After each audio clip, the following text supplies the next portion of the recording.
Well, Daisy always sits in the prime seat there because he loves the camera. Right. He likes the highlights there. There's one there too. Well, there's one there, but it doesn't really capture me. Blocks it.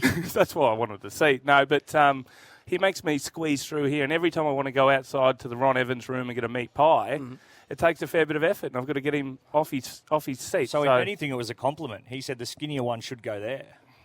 Yeah. Well, you're all looking very good. Normally 3 heavyweights. And this man, Lee Montagna, 287 gamer, 2-time All-Australian, St Kilda Hall of Famer. Great to be with you. You dropped a little nugget this week too, Joey. You said that Big Maxi Gorn was sick last week. Oh, thank you. Breaking some news. Is that right? Yeah, I was all over it. What day was that, Joey? Friday. Yeah. If only someone went with it on Wednesday on the midweek rub. He's stealing your gear already. He stole my gear and didn't even credit me. Just went, I've heard a whisper, boys. Oh. Very good. Hey, good to see you, boys. Good to be back. Early starts this year, 12 o'clock. We're going to be doing the Sunday rub, so I'm a little bit flat. It might affect our Sunday supper, so I'm not sure what we're going to do there. We might have to have the Sunday late breakfast or something instead, but nice to be with you boys again for another big year. Well, I'm a bit worried because it gives you 1 hour less to recover from the night before. So it's going to be an interesting year. Normally, Joey, it's a bit of a competition to see who is the biggest dog in the Triple M commentary box, isn't it? You know, you've got BT and all the boys, of course. Luke Darcy being very successful over the journey, yourself. But when Stevie Johnson came in a year or two ago, he sort of assumed the mantle as the sort of big dog because he had all the silverware and the success. He sort of assumed the top dog status. Do you say that's fair? I think that's 100% fair. Where's this going? Duck moved aside. Stevie J stepped in. Yeah, 3 premierships, a normie. Made sure he let everyone know about it. He's the big dog in town. I didn't tell anyone. Everyone already knows, Joe. And whenever we talk about sort of grand finals or getting it done on the big dance, he'd be the one who'd put his hand up. I can talk about this. I know a lot about this, boys. We've got a newcomer to the Triple M team. Yes, we do. Isaac Smith, former Cat and former Hawk. He's joined us on a Thursday night, and he started absolutely on fire. I just want for you to listen to this little clip from Thursday night, and just tell me if you think that he's just trying to assert his authority over the great Stevie J. The least humble of all that works with us on a Sunday. Yes. The man who, once Duck moved aside, he strutted in with his 3 flags and his Norm Smith, of course. We're talking about Stevie Johnson. Yep. Thinks he's the big dog in town. I've heard he's cut up rough. I've heard he's spoken to management and thought, hang on a minute. Someone has come in that's got a better resume than me, and Stevie J is not happy. More silverware. Got more to talk about. And not only that, he's got the 2008 grand final that he can really rub in to Stevie J. So just got to be careful, Izzy, if you bang on too much about these premierships. Yeah, 3-1's cute. How many All-Australians has he got? Here we go. Yeah. How many times has he coached 4 the flags, yeah, but okay, I won a VFL one, there's 4. How many All-Australians? Isaac Smith? Yeah, we'll just have a look at that, Rabs. We'll just check that out. All Australian Sure, how many comparison. games? The pile on that Joey started, though. Yeah, I know. Don't You worry, just I won't let him forget up that. the creek.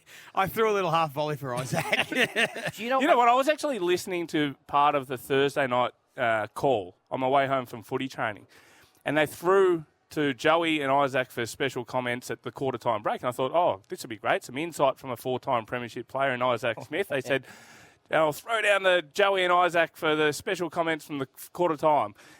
And you spoke for 2 minutes straight until the siren rang. Isaac didn't even get a look in. Talk about asserting your authority, Joey. He's going to bide his time. Well, I just got a little update from Ryan here. And how many All-Australians do you think he's got, Joey? Isaac Smith, our man. I want to say 0, but I don't want to be offensive. Is it a 0? 0 All-Australian Swagger. jumpers. Yeah, 3 of them. It's not too bad, Isaac. Could have been 5. But... I love that already. Do you know what my favourite part of that clip was? You said, plus you've got 2008. Yeah, I know. Over him. Yeah. He didn't play it. He didn't start till after that. But didn't correct you either. No, he didn't, did he? He let me go. He let that go, so I like that. From Isaac Smith, an amazing addition to the Triple M team. Now, something we've also been having a little bit of fun with is Dale Thomas, and the fact that despite he's one of the best blokes in football, he wasn't invited to his great mate Steele Sidebottom's wedding back in the day. That's only a couple of years ago. And you're still sort of wrestling with that, Daisy. Bit up. Is Cut that up fair to rough, say? Yep. And you've had your wedding recently. Well, Nath Brown, who's due to join us in a couple of minutes, asked Steele Sidebottom about why he didn't invite you, and vice versa the other night. Let's take a listen, Steele Sidebottom. I work every Sunday with a former premiership teammate of yours, Daisy Thomas, and he always brings up the fact that you didn't invite him to your wedding. So we just wanted to let Daisy know the reason why he didn't get a start. You put me on the spot. I don't know. I only had 150 spots, and Daisy, he was probably 151. But I made sure I messaged him the day after his wedding and told him his wedding looked boring and shit. So I didn't get a gig. So thanks, Daisy. It's true that he did message me. Sunday the 4th of Feb, 8:41 p.m. Wedding looked boring. Hope it was shit. So look, we're having a bit of a laugh around it, but I did get the right of reply whether or not I was the bigger man and invited him to my wedding. I didn't. I was not the bigger man, and no, he's going well still. Good to see. Wedding guest list, hard to do at the best of times. Did you invite your whole team, Stevie? Not the whole team, but I would have had a good dozen. Okay. It's tough. It's tough It where is you bloody go. tough. Yeah. What about you, Joey? Tried to invite as many as I could, but yeah, it is very difficult. Well, you've got to draw the line somewhere, don't you? You can't Where did you invite draw it? everyone. Somewhere in the middle.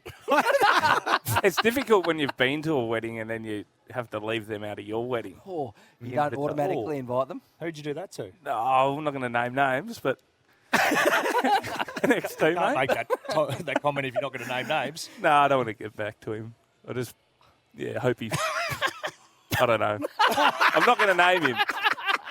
He won't hear it, Stevie. He won't hear it. We'll beep it out. He's across the Nullarbor anyway.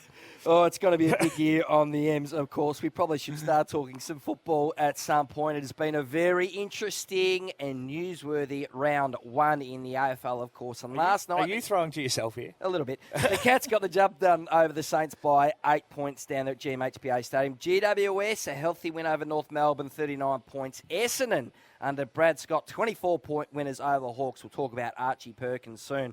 Big game from him yesterday. Gold Coast hung on against Adelaide by 6 points. And then on Friday night, Sydney spoiled the premiership unfurling of the flag against the reigning premiers. Collingwood got the job done by 33 points. We're going to speak about the Pies shortly. And Carlton hung on against Richmond by 5 points. So plenty in this round last night. Stevie, if the game is on the line late in the fourth quarter, just say there's a minute left and you're 55 metres out in front of goal, game's hanging in the balance.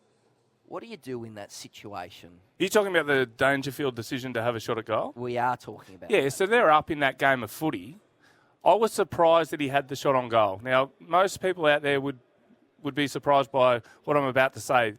But the best thing for Dangerfield to do in that situation was to find an uncontested mark, because finding an uncontested mark ices the game. It's game over, and it's easier to find an uncontested mark than to kick that goal from 55. I would have thought that's a 50% chance for him to kick that goal, and great, good on him for going back and having the confidence to do it. But if that shaves the post, the ball goes back into the St Kilda hands, and they can go coast to coast and win the game, like we seen last season with Collingwood against Essendon. So you live and die by the sword. But for me, if I was coaching, I would say look for another uncontested mark.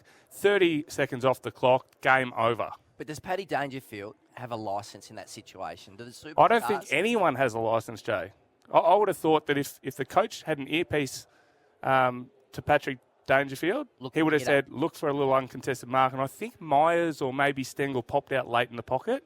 Would have been a 9 out of 10 kick that he would have hit, and that's game over. Whereas that shot on goal was a 50-50, and you risk handing the ball back to St Kilda with time on the clock to go down the other end of the ground and kick a goal. So you're still happy for him to take the 25 seconds off the clock. You go back and point at the goals like you're going to kick it, and then just have a little scan, pop out late, game done. Yep. What would you have done, Joey?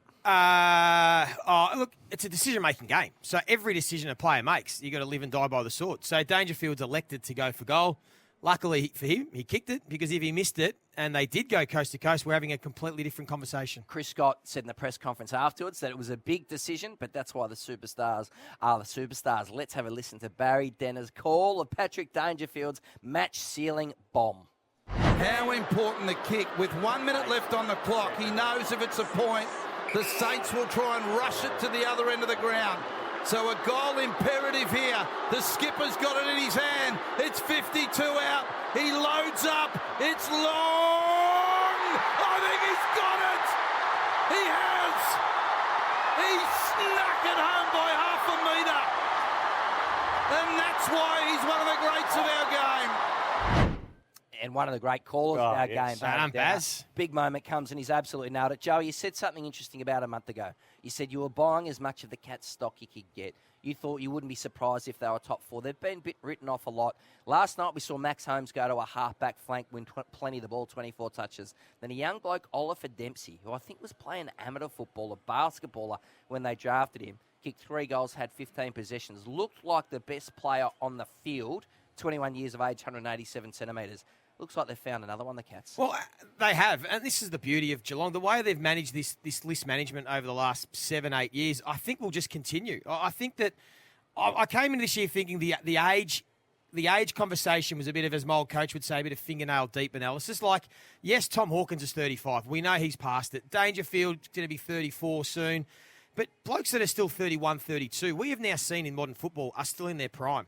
And we've even seen last year's grand final, Steele Sidebottom and Scott Pendlebury. We've lauded that Collingwood wouldn't have won a premiership with those veterans if they didn't perform the way they do. And when you look at their list, like Jeremy Cameron and Tom Stewart are both 30, 31, still in their prime. That's still a prime age.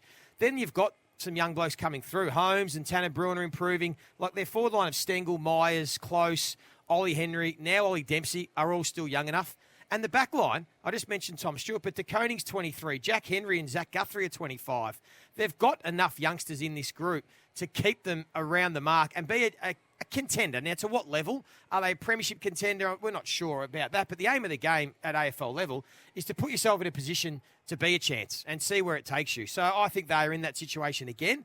And it's an amazing football club, and I think they do their list management. Stevie J's good mate Andrew Mackie and co have done it as well as anyone. And they're after a big fish in this trade period. And they'll probably jag another midfielder next year. A golden acquisition for the midfielder. All eyes on Bailey Smith. And if Clayton Oliver pursues a fresh start, they're probably one of 17 clubs who want to have the conversation with him, but the Cats would be a perfect landing spot for Clayton Oliver. What about the flip side of this coin? St Kilda, I think they've been written off as the big sliders largely this year. Darcy Wilson, very impressive, but couldn't get the job done in the end. Fell 8 points short and certainly hang on. Ross Lyon was a frustrated man after the game in the press conference. Take a listen to another golden one-liner from Ross the Boss. I'll tell you what I do know, the phone in the coach's box very sturdy because I've got to work out. I haven't banged the phone like that for years, right? So it was very therapeutic. What did you think of the Saints last night, Joe? You had a good look at them? Yeah, I thought they were okay. Brave. But Geelong had the better of them for the majority of the game, but they put themselves in a position to win it. Look, it's never easy down at Geelong. And the way the Cats defend, particularly at that ground, it's always hard to score. So I thought that they were okay. I still think, as I've said, Geelong are a good team, so I'm not certainly getting too upset about St Kilda's loss. But they're the ones that I think they've got higher expectations. I think they're frustrated because they think now they're ready to win those sorts of games. I haven't won since 1999 at the Cats. Yep. You would never have won down there. Never won down there, no. So I think they've lost their 12 straight. Darcy Wilson, nice signs from him. Rowan Marshall was very good in the ruck. Stevie. They're a developing team. They're still 2 years away from their best. I think they've got some superstar young players, Wanganeen, Malira, Windhager, obviously Max King, Max, yeah. Max, yes, down forward. So, and Darcy Wilson, the Wangaratta boy, he's going to be a superstar in the future. So, it's very hard to go down to Geelong and win. They got close. They looked like they were going to run over the top in the end, but got very close. They'll win a lot of footy games this year. Welcome back to the Sunday Rub. What a day it's going to be here at the MCG. It is 30 degrees. It's going to be hot. Melbourne up against the Western Bulldogs to work my way around the box, and I can't wait to get into this. But we have to address the elephant in the room. And over the off-season, it came to light that one of us got stabbed. Now, it's not a thing that happens all the time. There's not too many AFL legends that get stabbed in the off-season. And when it came up, I thought, who would get stabbed amongst the AFL community? I didn't think of Stevie, but it came up. And then the fact that there was a hunting knife involved and he was shutting a gate. I just need to know the real story, Stevie, because no one's buying it. I bought it. Jay-Z bought it. Jay-Z bought it. Jay-Z went through the line. Went with it as gospel in the Herald Sun. I was about to die in hospital and Jay was on the phone already. I was on the operating table. He's like, just give me the scoop. Did he ask how you were at least? No, give me the scoop. What happened? The old ambulance, Never heard Jason. of anybody getting stabbed through a plastic bag with a hunting knife that was meant for their kid's birthday cake. Would you want me to keep the rumours swirling or tell you what actually we'll happened? We like honesty. We'll because decide. we, Just we, honesty. We, So- we don't believe the fluff you gave Yeah, us. okay. I So It was these too elaborate. 3 blokes turned up in balaclava, wielding machetes, Yeah. and my It's not family's uncommon for inside. Geelong. And I thought, well, what am I going to do? So I punched the first one, right hooked the next one, and as I've right hooked the next one, the third bloke just stuck the knife straight in me. Nearly killed me, Nath. To save the family. Very brave. I saved the family. Courageous. Well done. Are you okay, though, is the real question. Yeah. You Yeah, showed thanks us, for asking. you showed us the scar, and it's naughty. Yeah, well, it was a butcher's knife. So what So actually what are you happened cutting was the kid's birthday cake I've with a gone to butcher's pick up knife? the family. They'd been Where- out water where- skiing. It was where my you son's 12th birthday, right? Had you been drinking? I hadn't had a drink, not one beer. That was the first mistake, because otherwise I wouldn't have got the bags out of the car. I would have just charged inside, jumped on the couch, and probably had a snooze. So I've driven home. I'm on my way home from footy training, picked the family up from water skiing, lit the birthday cake anyway. We jump in the car and drive home. I got straight out of the car, thought I'll do the right thing, grab the bags with the life jackets and the wet towels, put one in one hand and one was a beach bag over the other shoulder. And my wife, Erin, said to my little daughter, Annie, who's only 5, can you just push through the side gate, go inside and open the front door for us? So she went to open the side gate. She couldn't get through. And with that, I was sort of walking past her. I said, just move aside, Annie. And I bumped the gate, not knowing that the knife that was used to cut my son's birthday cake was inside, and it just went straight through me. Very deep, very wide gash. It was a butcher's knife, which Erin had taken along to cut a sponge cake. So she got the biggest possible knife she could find. That was Aaron's. So you get... It was her fault. But the thing is, I just put my life insurance up a month earlier, so it would have looked very suspicious had I have actually carked it. I don't think the insurance company's buying that. So when we exchanged messages on the WhatsApp group, when Joey brought up the fact that I'm very surprised it actually got through your guts. How did you? I'm actually lucky I was that? carrying a bit. It probably saved my life. Yeah. The meat pies here. Did they just take you out a little bit while they were operating? Remove a Oh, little well, bit that's one thing So now what do they say when I'm you're really not happy with. I would have got a bit of lipo. Had I had my time again, I would have said, just while you're in there, while you're stitching it up, can you just suck take a a bit of look. that? Did you realise how serious it was? And what did they say when you went under? What was the last thing you remember? Well, I knew it was pretty serious, Nath, because, there was blood gushing out of me. It was coming out all over my hands, and I was in a bit of shock at the time that it happened. And it happened in front of the family. So I've yelled out, I've got to get to hospital. And they just sort of dispersed. Like, our family dog had ran out the front. So Erin was out at the letterbox. So another thing she's done wrong. Yes. No, anyway. Shifting the blame. There was actually some people walking past, and I'm in shock going, get me to the hospital, get me to the hospital. And the bloke walking past said, what's happened, mate? I'm a nurse. He comes over to me and he said, I've stabbed myself somehow. And he said, mate, you need to put a lot more pressure than what you're putting onto that gash. Jump in the car and I'll whiz you off to hospital. Wow. And it just so happened that he was the head nurse of the Wangaratta Hospital. He was in charge of the nursing group. So he rang ahead and said, look, I've got someone in a pretty serious condition here coming in. Be aware, you're probably going to need to go straight into theatre and operate on him because it's quite a deep gash. So And I was very did he know fortunate. you were the 3-time premiership superstar? Oh, most people do, Jake. Yeah. I thought you lived on a big property. How Yeah. is someone just No, well, walking that's past? it's I'm thinking like unbelievable dirt roads, because you country don't roads. see anyone. You don't see anyone. The wife's all the way down to the front gate chasing the dog. I'm like, it's like a footpath past there, isn't it? Like you got a next door neighbour. What was she There is a doing little laneway that goes out to, I think it's set up. you rarely There's a lot see in this. people walking past my house. I'm in a really quiet spot at the end of a road sort of court. So yeah, it was seriously unbelievable how it all occurred to begin with. But then the luck that I had to have someone walking past that was the head of the nursing group, and when I went into the hospital, the assistant doctor in there said, we're probably going to need to do a CT scan but just let me put my fingers in the gash and see how deep it is. Oh. She put the fingers down.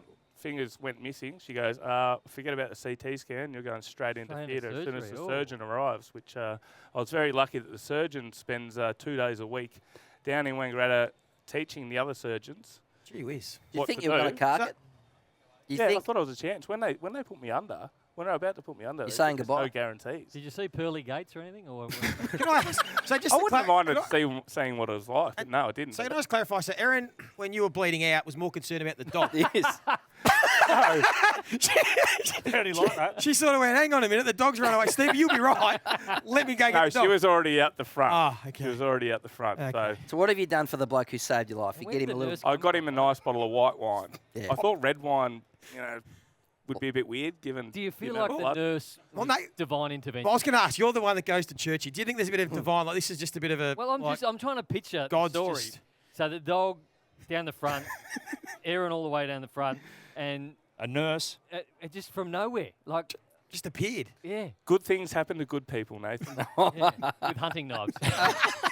Anyway, well, there you go. Anyone else got any good Yeah, stories yeah. about? But can I ask Well- you about you've come in here looking quite svelte and lean and energetic, Browny. We know you're fighting Kane, and the market I've heard is $1.05 Kane, $8 Brown. Right.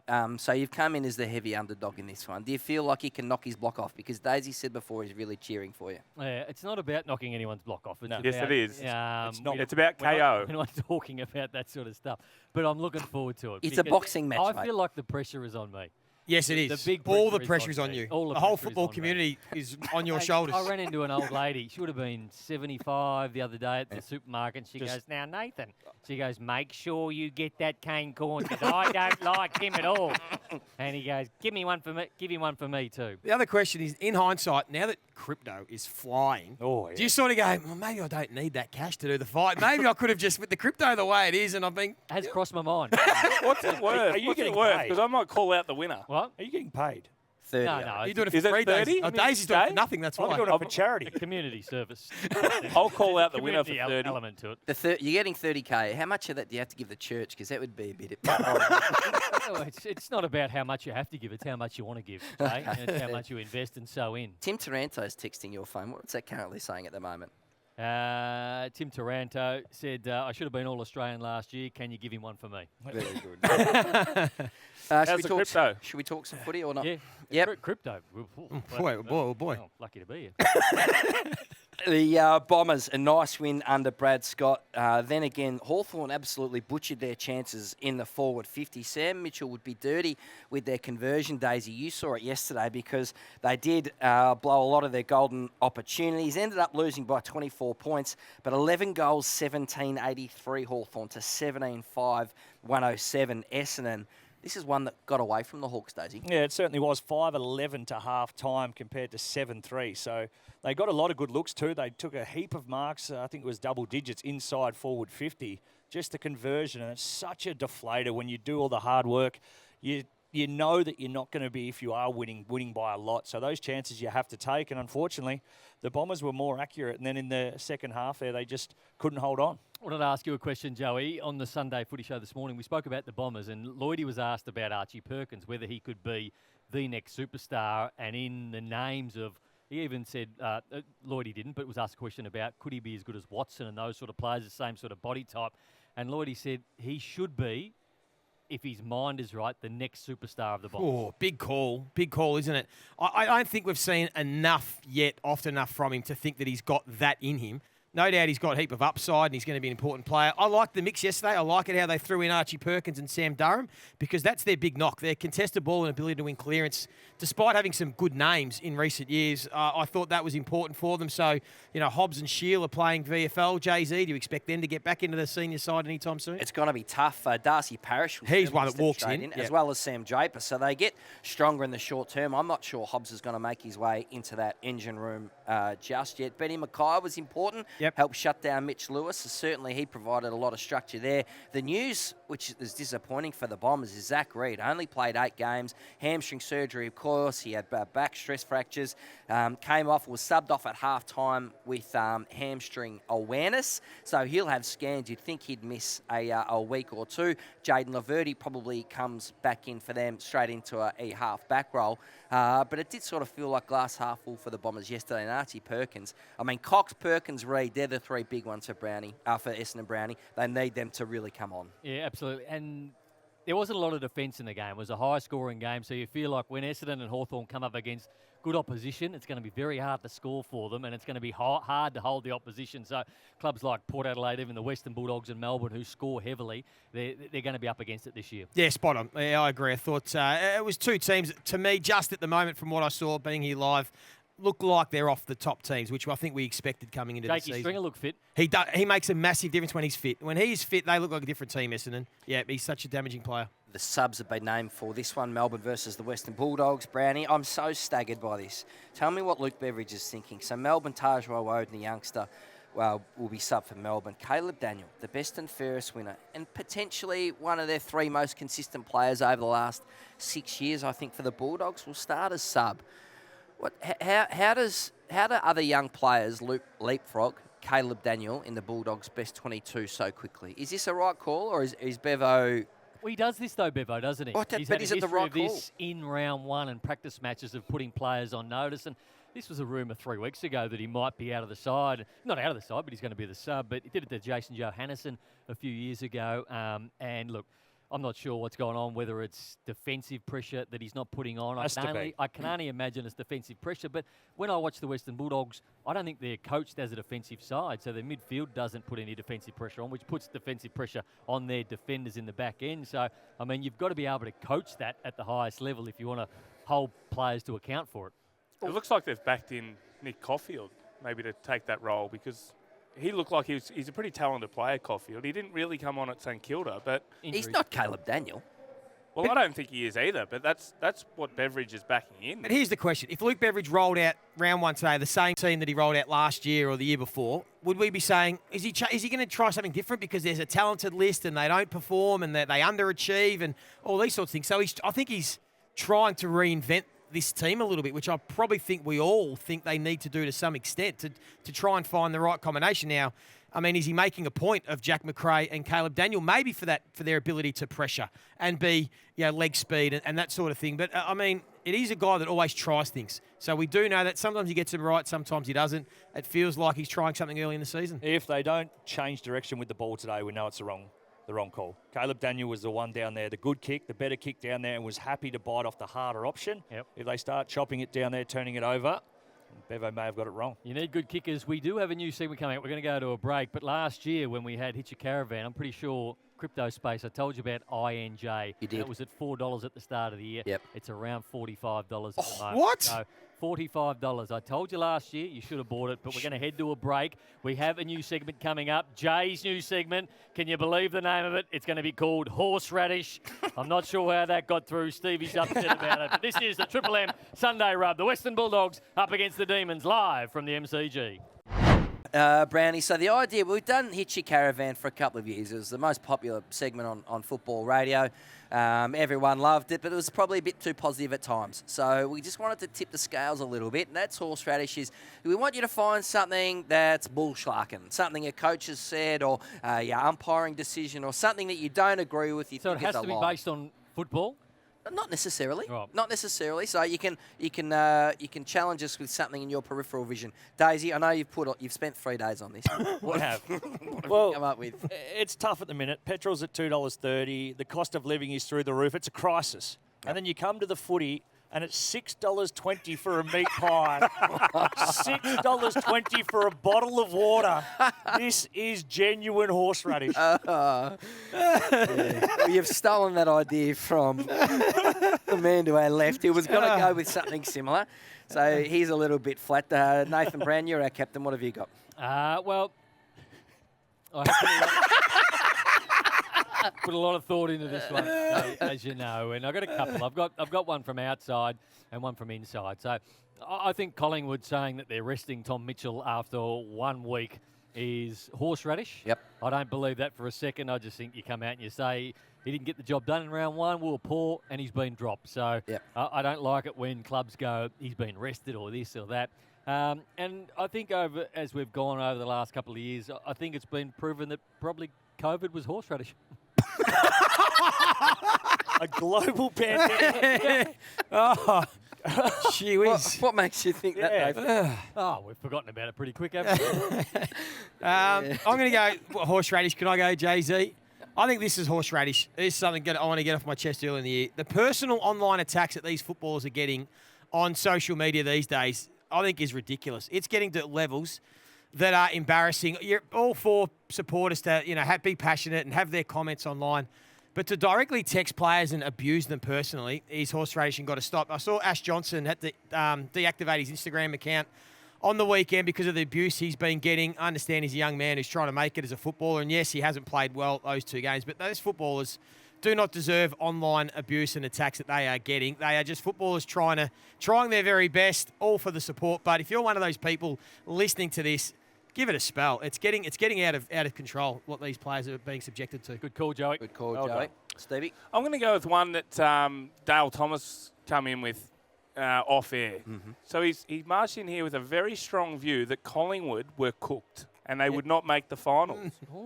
And I think that's horseradish. I still have got a lot of belief in the Collingwood Magpies. Only 6 months ago, Dale, that they were a premiership winning team out here on the MCG. So that was strong by you, but I think it's horseradish. Can you hear the wheels of the bus that he just threw me under when I didn't say anything along those lines? Well, you stole my meat pie thing. I'll tell you what is true, though. Their back line has been horrible. That ain't horseradish. That's a fair dinkum. We may as well, Darcy Moore's Isn't going he to switch Murphy? on a bit quicker, doesn't he? Yes, a lot quicker. Let's quickly talk about now, because in the last 3 rounds of last year, in rounds 20, 21 and 22, opposition teams kicked 100 points against them. And now this is a bold call early, but is Darcy Moore off his tucker?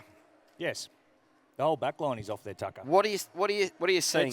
The back line isn't defending a man first and then trying to take dangerous space. If you are going to do that, you rely so heavily on balls coming in, dirty balls from your midfield. And the minute there's no pressure through the midfield when they turn the ball over and the defence gets exposed. So as a minimum, after you realise that in the first quarter, you should go back, reference a man. They're handing over just loosely. It's lackadaisical and they need to be better. The good thing is you can turn it around by just playing on a bloke. Yeah. Somebody defend at some stage. Yeah, you talk about assertive positioning, taking assertive positioning on your opponent, so taking away the dangerous space in front of him. Mm-hmm. And if someone spits out ahead of you, you can press up and maybe take the ball off them before it gets to that last line. And there's aggressive positioning where you might take another 5 metres in front, like a Darcy Moore. And then there's stupid, which is what they're doing at the moment. They're relying too heavily on what's happening up the ground to get done, which is clearly their pressure has dropped. Yep, around the ball. So the ball's not coming in dirty and Darcy Moore's not able to just chop out Mark. So now that they're getting through, he's got to go back and, as Dale said, pick up a man and win some one-on-one contest. He's not playing any differently to what he did last year either. It's just what the supply is coming from the midfield.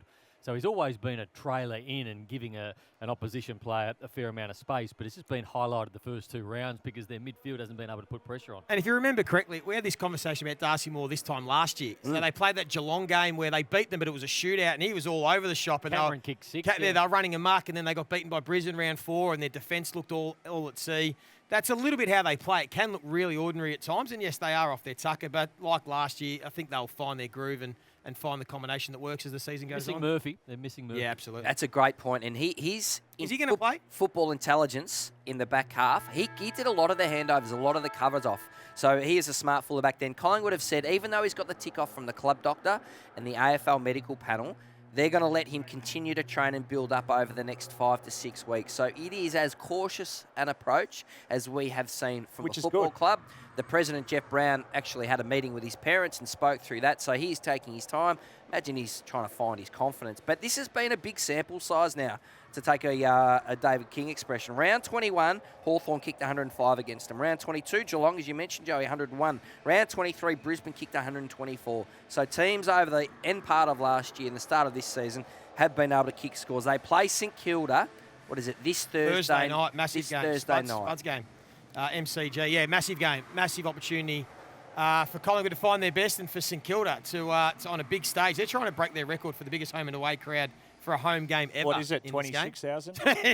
I think in the sort of early 70s, so they're looking to beat that. That's going to be a And the massive Saints game. kick enough goals. That's always going to be the question this year for Ross Lyon coach sides. Always has been. Yep, well, that's going to be the challenge against the Darcy Moore and a Collingwood team we've just spoken about that are off their tucker defensively. My horseradish for today, guys, is in the media, we can kick a dead horse better than anyone, can't we? Like, we really, the wild card week. We're Still going. He's put a pin in that and circled back around. So he stopped the segment we're doing to do some news and then come back to it. Yes. Yeah, well, we were going to talk about the Pies a little bit later, but Daisy started us off, so we may as well keep going. My horseradish is the discussion about a best of 3 grand final series. It comes from the interstate clubs. Sydney, Fremantle certainly pushing this. Brisbane, I think, have been involved in the conversation.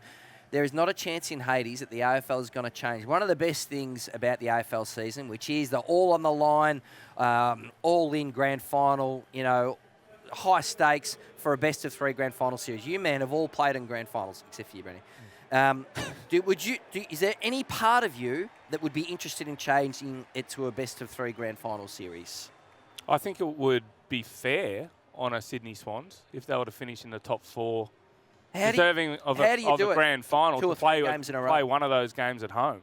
You would like to see a best of 3 grand finals? I actually don't mind the sound of it. A few more cashies. Joey, you came back for Reckon the people second lose week. interest in it over 3 weeks? Yeah, I think it fizzles. Definitely. Joey, you come back the week after. How hard was it? Oh yeah, it was difficult, absolutely. The game was over early. Yeah, it was. It was over early. I don't mind the idea too. Really? I don't mind. Rui got smothered? That was the replay. That deflated us real early in that It was replay. a high ball drop, Rui. It was about 8 feet above his head. Yes. Nah, it's horseradish, and you can stick the idea up your jumpers. Nice start for horseradish. So we're going to head to a break.